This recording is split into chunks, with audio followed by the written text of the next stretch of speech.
warahmatullahi wabarakatuh. So, in this presentation, we will talk about grammatical and lexical. Okay, before I start, introduce my name is Ramid Rahman from class A. Okay, uh, in this presentation, there are table of contents. So there are 4 points. The first is what is cohesion, and we will talk about understanding grammatical and lexical, and the third is there is types of grammatical cohesion, and the last is types of lexical cohesion. Okay, first is cohesion. What is cohesion? So cohesion refers to the ways in which different parts of a text are linked together to create a sense of unity and flow. It ensures that a text makes sense of whole, guiding the readers through the message or argument. Cohesion can be achieved through both grammatical and lexical means, allowing ideas to connect clearly and logically. Okay, and then next is understanding grammatical and lexical. Okay, there are grammatical cohesion.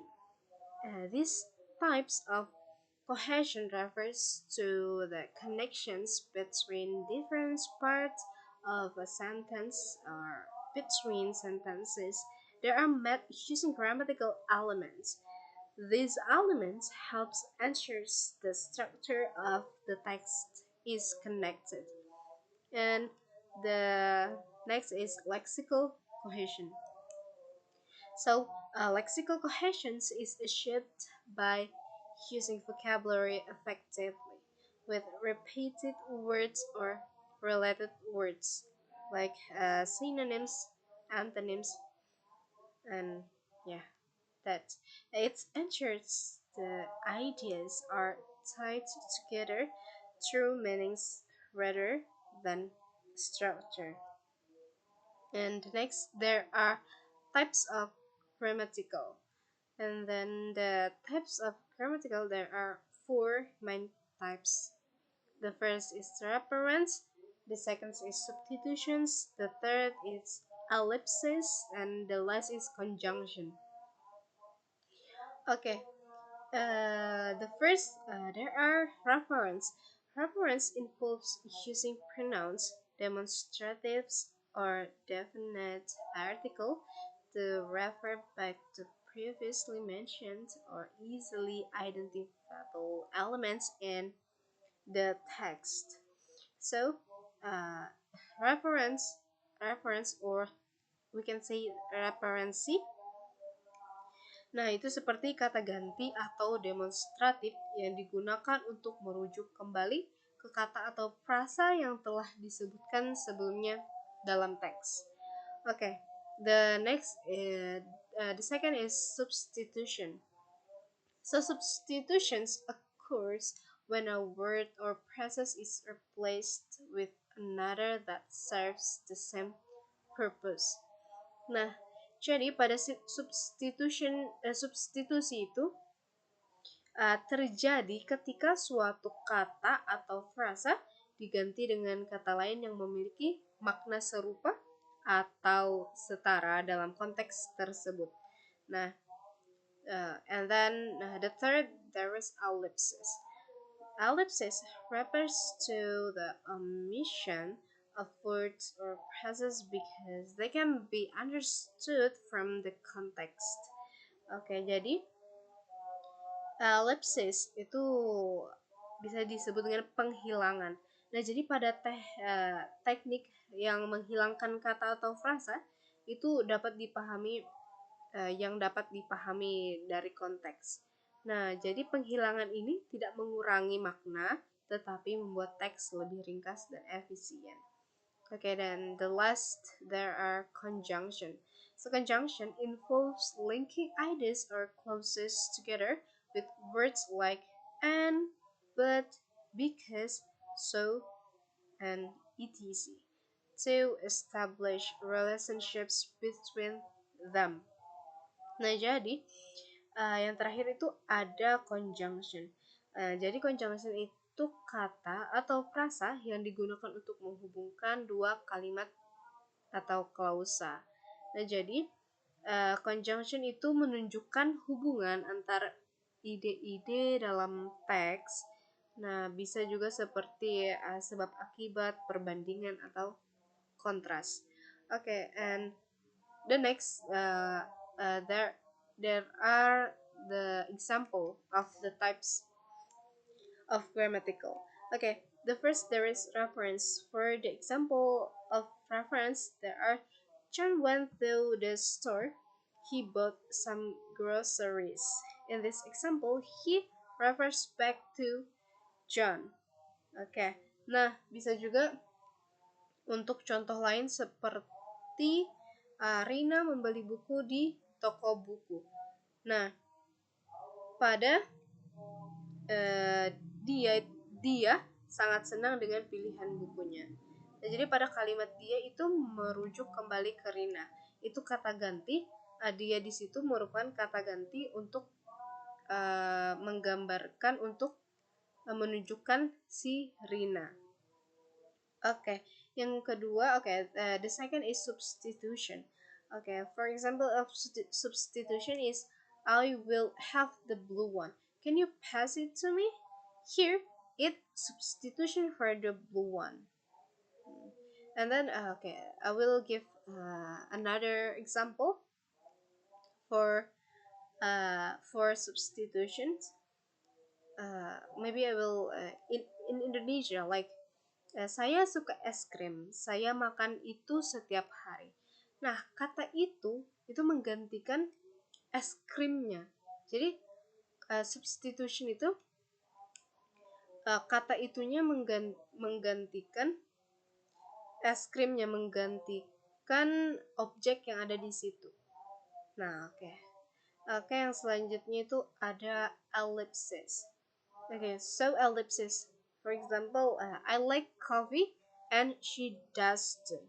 The words like coffee are omitted after she because they are implied.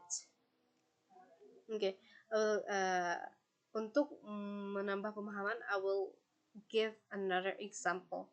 Jadi seperti contohnya itu kayak saya suka kopi dan dia juga. Mungkin di situ. Nah, kata suka kopi dihilangkan setelah kata dia karena sudah jelas bahwa yang dimaksud dia itu juga suka kopi. Itu untuk membuat kalimat lebih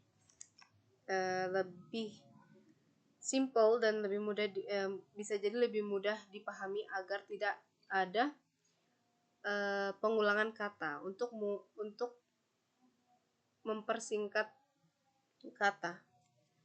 Yang keempat, there are conjunction. There are conjunction. For the example of conjunction is she was tired, but she finished the work. The conjunction but connects to contrasting ideas.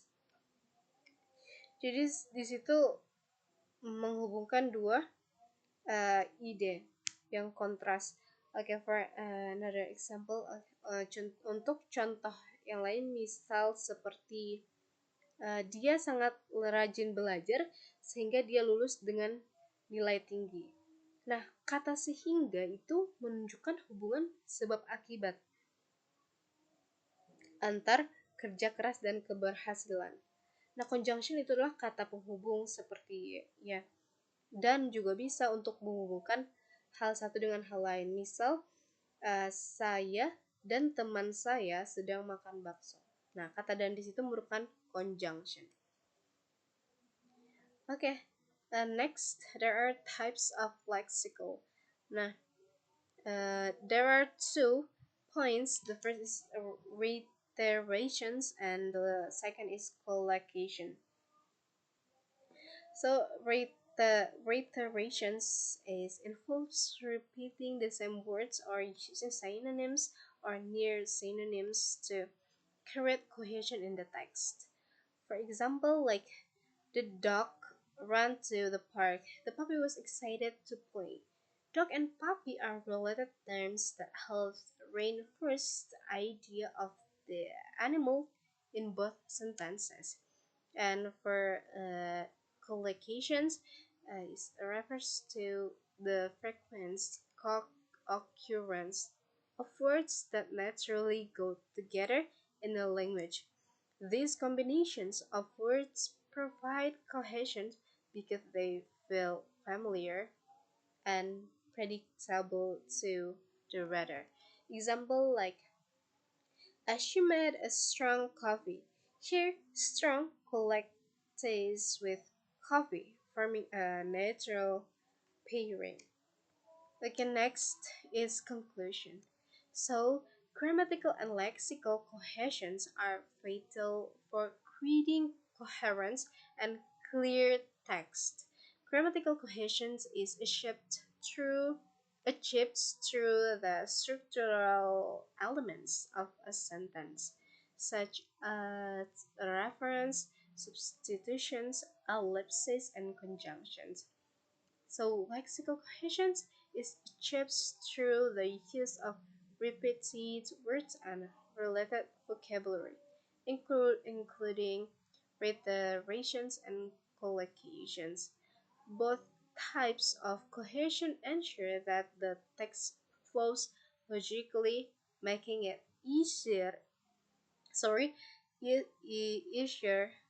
easier for readers to follow and understand.